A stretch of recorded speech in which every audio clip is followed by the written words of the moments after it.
So this is how we connect a React app to our backend as we're working on a full stack application. This is our current directory. Node modules, routes, package log, package, and server. This is our backend. Everything that is in our front end, we are going to create a directory for called client. And it's in here that we install Create React App. I'm going to cd into client and then create React App in that folder.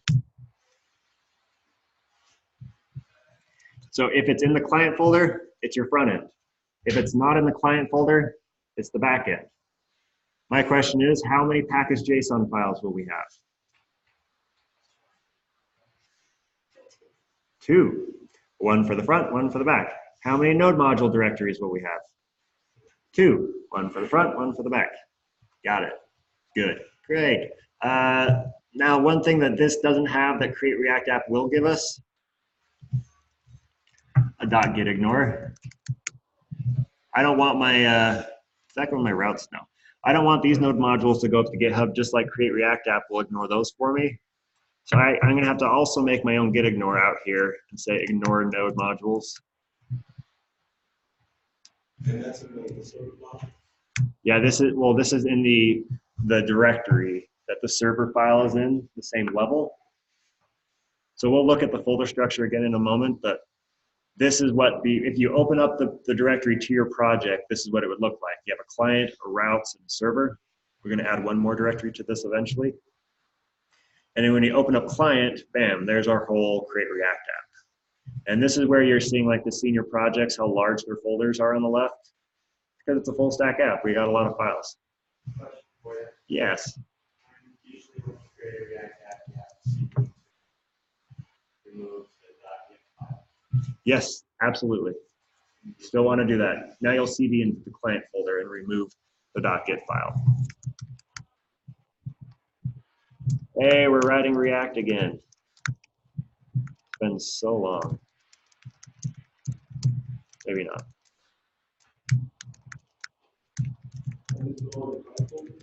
Yep, this is now I'm working on my front end. Now, why have I moved to the front end? Because I have fully built out my back end. I have tested every single endpoint in Postman. I know it works. Now I can build my front end, and if the requests don't work, I know it's my front end. My back end is fine. Postman works. This is working. So I'm just setting up an app.js so we can do one GET request to our movies before lunch.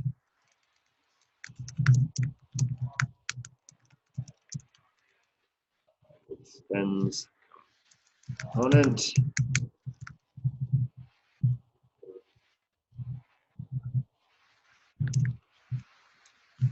And render.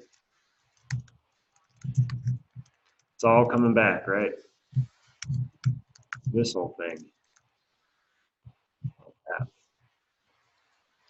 And let me npm install Axios. And notice what folder I am in when I'm installing Axios.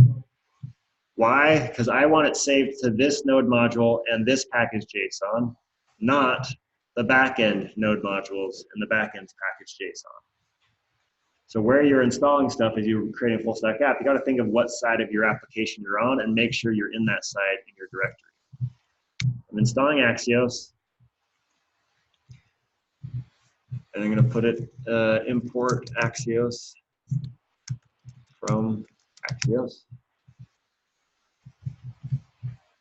Okay, so let's connect these. They sit in the same directory, but they could be in completely different directories, really.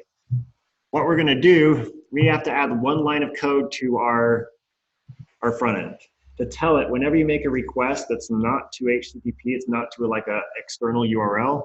Look at a specific port number because that's where I have my server running. So on the front end, we go in the front end's package.json, and it looks like this. A little bit bigger because it comes with Create React App. Right after this last array, really you can do it after any section. Just make sure you're not inside of a section when you write this. You don't want to be in scripts or dependencies. You just have to be outside of one of these. So there's the end of browser list.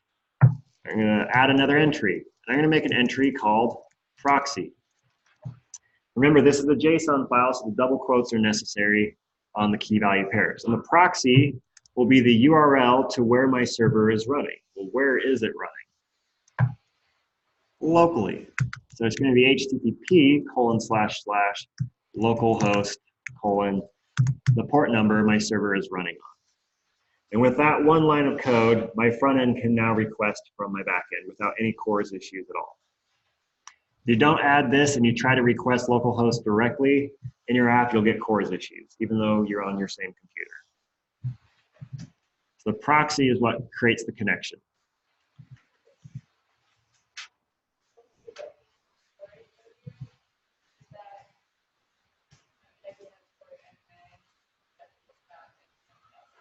Yeah, so that's the back end, just setting up how the port would run. If we had like the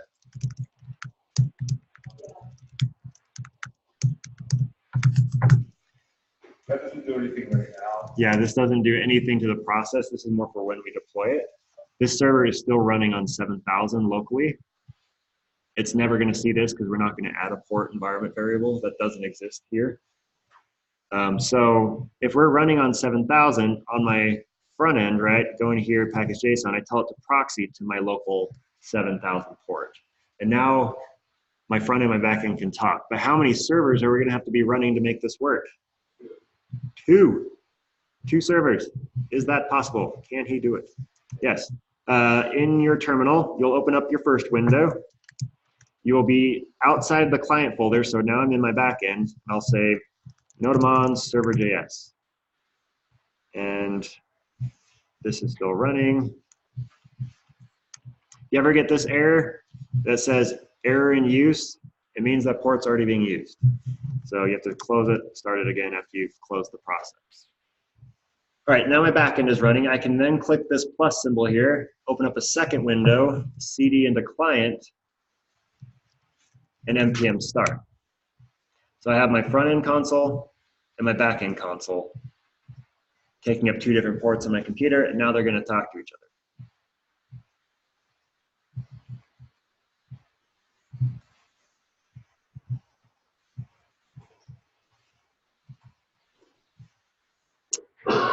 Okay, so I know my backend works. I can make a get request / movies and get that. So I'm just going to close these files and stay in the app.js. Down component did mount, we're going to do an axios.get request to our own server. Now, what would the URL be though? How do we request from a local host? Yeah, if you did not use the proxy, you'd have to say http:// local host 7,000 / movies. And let's just see what this does.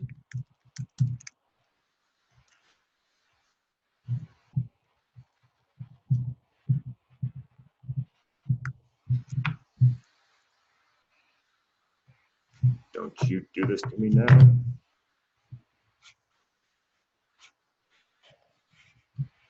What's happening?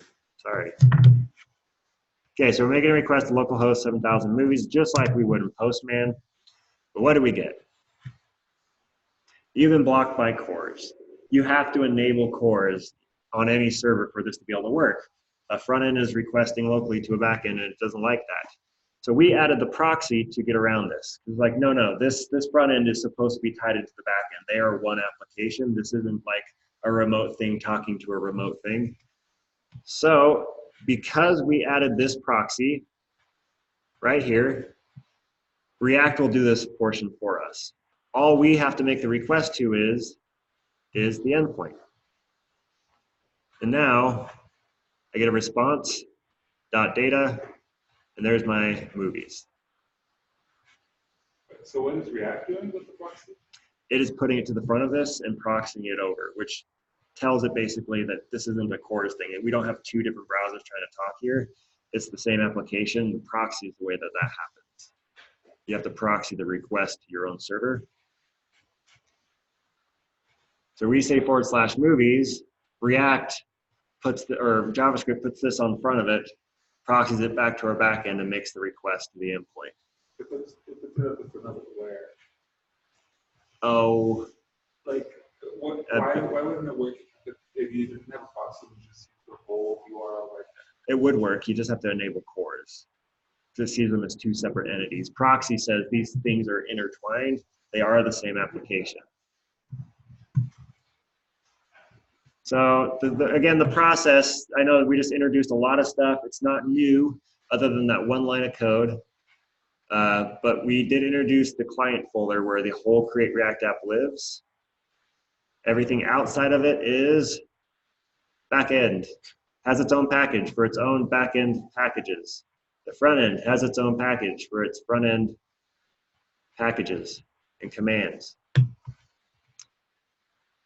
All we had to do is come into the package JSON and tell it, when I make a GET request to just the / like this, I'm trying to talk to my own server, so proxy that request for me. And then response.data is whatever we res.send.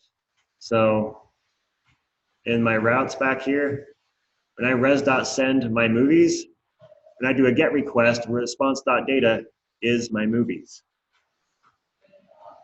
If I res.send an object that has a .films and a .success, now response.data will be this object. So we'll resend this request. Response.data.films and success is true. So you are now the courier and the requester. So does the browser care that you have the proxy set up, or does the server care that you have proxy, or do both care? Both. The server needs it so it knows, well, the app needs it to know who it's talking to for its data, and the browser needs it to know whether to enable cores or not. The browser needs it. Cross-browser resource sharing, cross-origin resource sharing. Yeah. The browser's enforcing cores. HTTP is in the browser. I don't know the fine details on that, but it's something along those lines. Sorry, I don't have the specifics on that. Is there questions on this setup though? How do we folder structure, communication? Good, we're hungry.